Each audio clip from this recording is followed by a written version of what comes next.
Hey everyone, Silverhair here. Today I'm going to be talking about the New Orleans Saints. Why? Because I am a New Orleans Saints fan, and I rarely do videos like this where I ramble about sports. But if you know me, that's what I do. I ramble about sports. I've been a New Orleans Saints fan for a very long time since I was a kid. I underwent the rite of passage. My dad was watching football. The Dallas Cowboys and the New Orleans Saints were playing. I chose the New Orleans Saints. They got their ass kicked, and I had to eat it. And that day is the day I became a New Orleans Saints fan. So yes, I was. I underwent the initiation the initiation process. um, but anyways, we're gonna talk about the New Orleans Saints because over the last 24 hours, something spectacular happened. Something that we didn't expect to happen. A miracle, if you will. A miracle granted by the Pope himself, as many have said.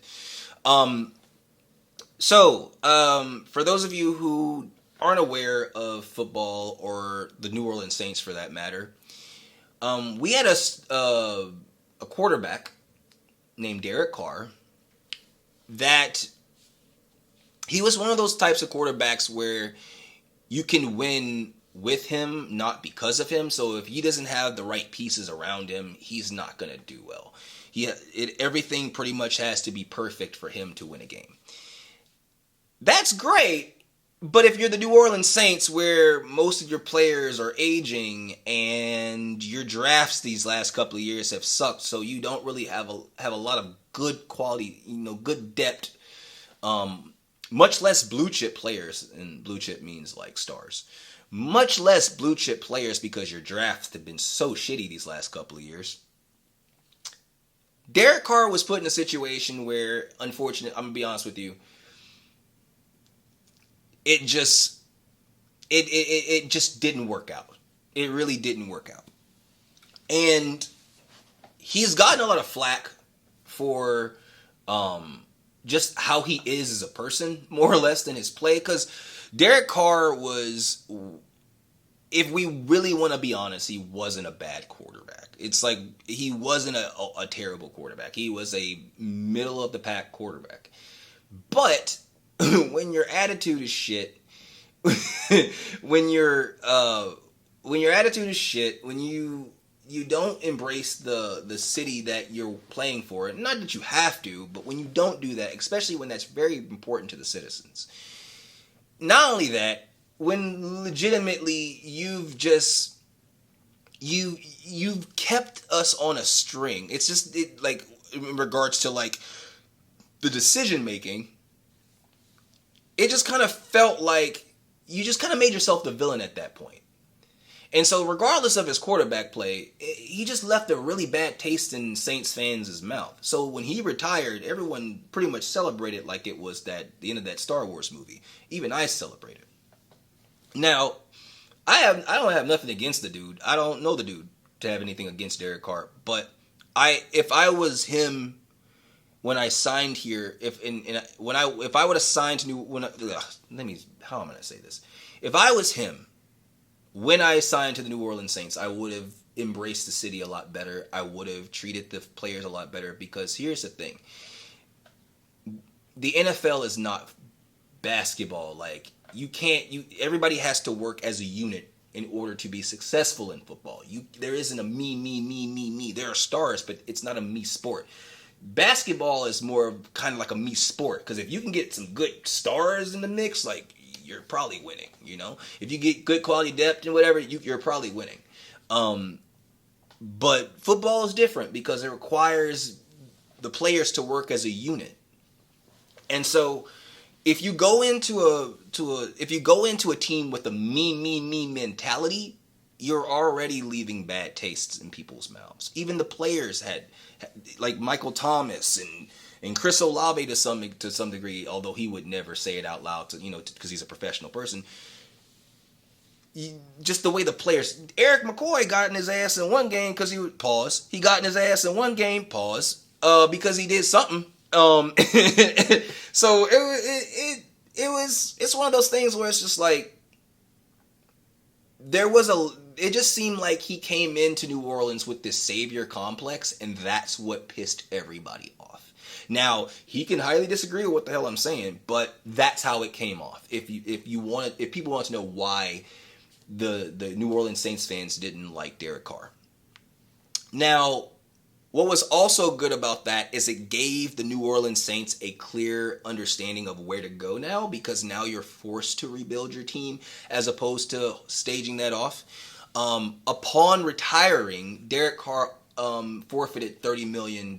So the Saints get back that cap space. So the Saints are no longer in cap hell, and even next year we won't be in cap hell because he retired. So, wow, the Saints not only are they able to rebuild, but now they have cap space to sign players next year and actually go, do some free agency next year, because he's going to be a post-June 1st cut. So, all in all, we're going to undergo the process. So I'm pretty excited as a fan, because now the Saints can actually, maybe most likely not this year, but next year, most likely they can sign some decent players, contend, or be at least competitive within the next 2 years. Now, ideally, what you want to happen this year is that your draft picks actually hit this year, so that way the team does a bit better than expected.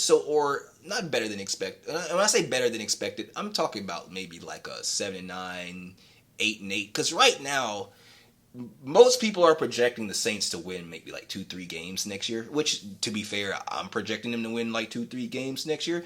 But if for some reason you can exceed expectations, and let's say Tyler Shough or Spencer Rattler turn out to be, that dude. Let's say this year they go gangbusters, and for some reason they turn out to be that dude. Then you don't have to worry about like drafting a quarterback in the first round next year. Although next year the first round's quarterbacks is I think the next year and the following year the quarterbacks next year supposed to be really good.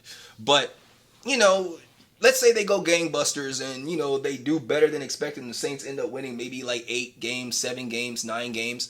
Well, then now you know how there's a place of building. You understand that you have a team that can be in competitive, can possibly compete.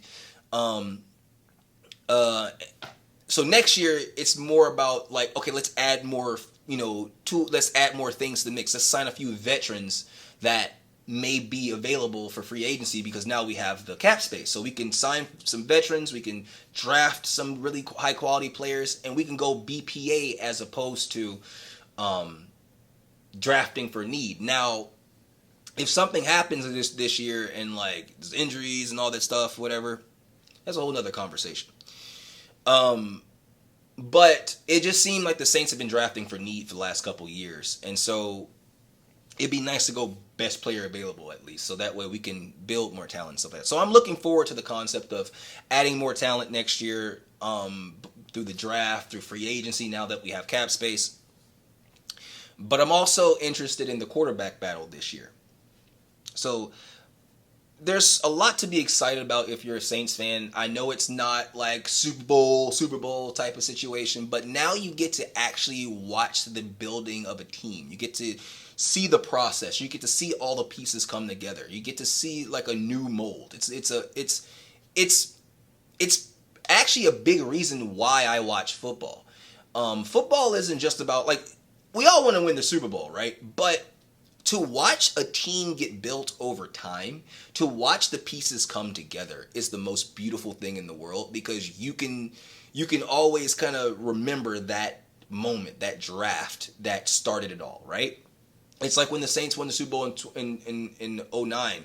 They always reference that 06 draft, that 2006 draft. They always reference that draft being the draft that kind of pretty much, started what led to a Super Bowl winning season. And same thing for when we competed in 18 and 19, even in 2020 to some degree.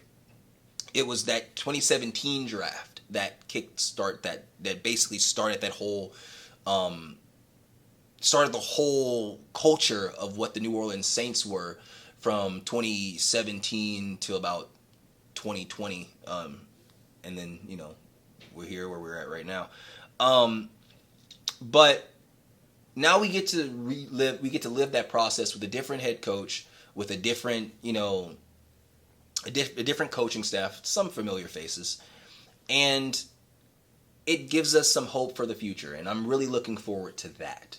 So that's what I'm excited about. When I come back, I'm going to talk about what I'm worried about. 3 hours later. What I'm worried about is a man called Mickey Loomis. Now, some out there will tell you that Mickey Loomis is a genius.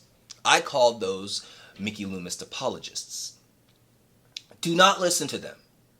Mickey Loomis has a horseshoe, a wishbone, and a rabbit's foot shoved up his ass. He is just a lucky son of a bitch. Cause holy fuck, you almost dug us into a hole that we wouldn't have been able to dig out of for the next 5 to 7 years. If Derek Carr wouldn't have retired, the Saints would have been stuck in this rebuild process for maybe the next 5 to 7, maybe 10 years, maybe longer. What also worries me is the thing they don't talk about with the whole Sean Payton saga and how that ended. And I don't have sources. I'm not going to say I got sources. But I have my ear to the ground. And I listen to different perspectives, different reporters. And from what I gathered from the word on the street, Sean Payton wanted to take a year off to kind of get his head together because he didn't really feel like he still loved the game anymore. Yes, he was planning on going. He was rumored to trying to go to Miami with Tom Brady, and he got caught. He got caught. But I felt like that was his backup plan if things didn't work out, because he did, after all that crap happened, he did want to come back to the Saints. He did want to come back. But Mickey was like, no, we're going to go with Dennis Allen. Okay. So, I need you guys to understand this.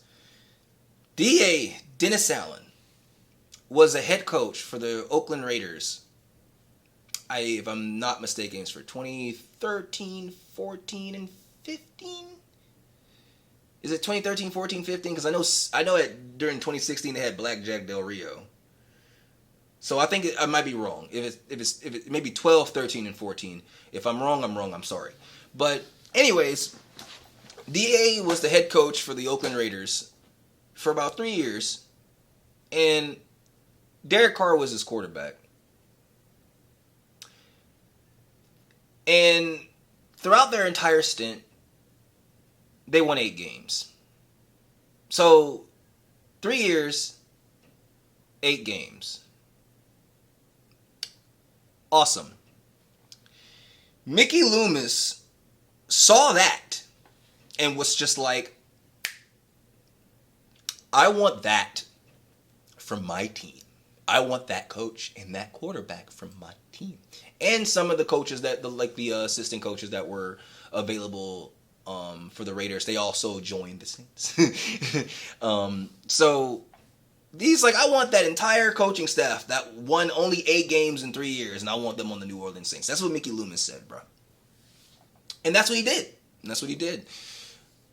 And we fucking sucked. So for me, that's the equivalence of you going to a surgeon that has operated on 5 people, and 4